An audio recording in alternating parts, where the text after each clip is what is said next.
Office picnic আমানা group নন্দন park Dhaka. আমরা রওনা দিয়েছিলাম রাত্রেবেলায়। ভোর 5:30টার সময় আমরা ঢাকায় পৌঁছিয়েছি। এখনও আমরা ভিতরে ঢুকিনি, আরও আমাদের সব গাড়িগুলা আসা বাকি আছে। এজন্য আমরা সব স্যার, আমাদের আরও কলিগগুলো গেটের সামনে অপেক্ষা করছি যে যখন সবাই আসবে তখন আমরা একসাথে ঢুকবো।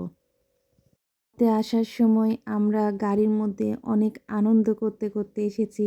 স্যাররাও আমাদের সাথে অনেক আনন্দ করেছে। মনেই হচ্ছিল না যে এটা আমরা অফিস পিকনিকে এসেছি। মনে হচ্ছে একটা ফ্যামিলির মতো। আসলেই তো সবাই যখন একসাথে কাজ করি, সারাদিন ৯টা ঘন্টা একসাথে থাকি, তারা তো আমাদের একটা ফ্যামিলি।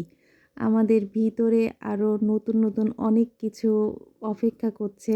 আমরা আজকের দিনটা অনেক সুন্দর করে কাটাবো। এখানে আমাদের সব স্যাররাও অপেক্ষা করছে। আমাদের সবাইকে একটা করে টি-শার্ট দিয়েছে। আমরা সবাই টি-শার্ট পরেছি।